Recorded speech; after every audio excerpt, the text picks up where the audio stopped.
Running through these checks like the ones on my shoes, so don't get geeked up, like it beat up. How tell that how I'm moving it, cause the Halo, perkenalkan nama saya Rameshi Adalina Malau.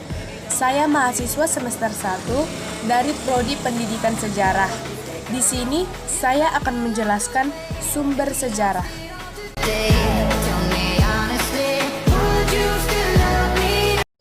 Oke, yang pertama itu adalah pengertian sejarah. Apa itu pengertian sejarah? Apa itu sejarah? Sejarah adalah kejadian yang terjadi di masa lampau. Sejarah yaitu ilmu yang menyelidiki perkembangan-perkembangan mengenai peristiwa yang terjadi di masa lampau. Oke teman-teman, sekarang kita masuk ke sumber sejarah. Sumber sejarah adalah segala sesuatu yang mengandung informasi tentang peristiwa sejarah. Mungkin teman-teman bertanya, terus fungsi sumber sejarah itu apa? Nah, fungsi sumber sejarah pastinya sebagai sarana penyampaian informasi tentang suatu peristiwa yang terjadi di masa lalu. Oke teman-teman, di sini saya akan menjelaskan manfaat sumber sejarah. Manfaat sumber sejarah ada dua. Yang pertama, menjaga tradisi dan pelestarian informasi sejarah. Yang kedua, sumber informasi dalam penelitian sejarah. Oke, sekarang kita masuk ke jenis sumber sejarah berdasarkan sifatnya.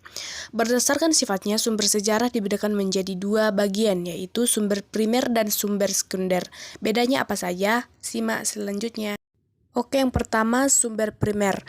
Sumber sejarah primer berasal dari kesaksian orang yang mengalami atau menyaksikan atau mendengarkan langsung suatu peristiwa sejarah.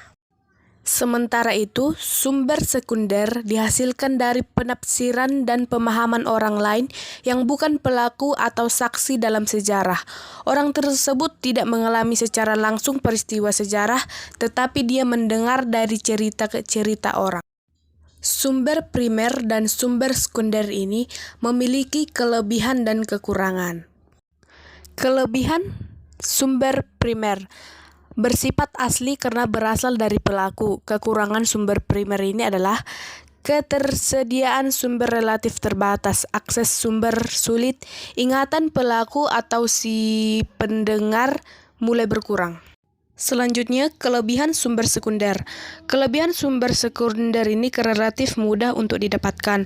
Kekurangan sumber sekunder ini perlu seleksi ketat apabila dijadikan rujukan utama dalam sebuah penelitian.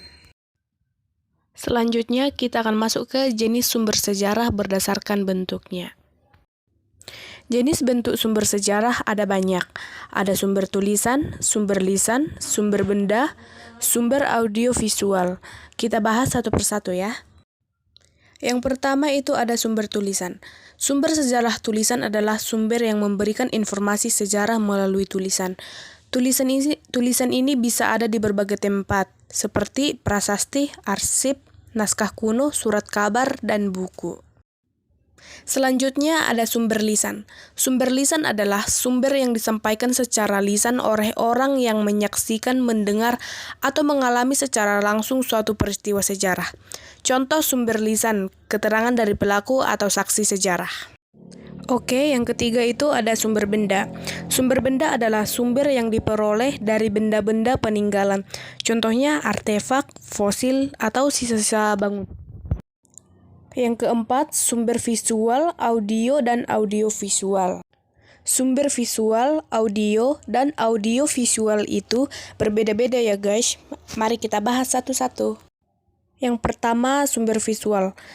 Sumber visual adalah suatu yang bisa dilihat. Contohnya itu seperti lukisan dan peta. Yang kedua, ada sumber audio. Sumber audio adalah rekaman suara yang dapat didengarkan dan berasal dari peristiwa di masa lalu. Contohnya itu seperti rekaman suara. Yang ketiga, sumber audio visual. Sumber audio visual adalah gabungan antara audio dan visual yang berbentuk video dan menampilkan gambar serta suara. Contohnya itu seperti video dan film dokumenter. Sumber-sumber sejarah seperti yang disebutkan di atas biasanya bisa kamu temui di museum, seperti Museum Nasional yang menyimpan berbagai sumber sejarah Indonesia dari zaman prasejarah hingga zaman kemerdekaan. Sekian penjelasan saya, terima kasih.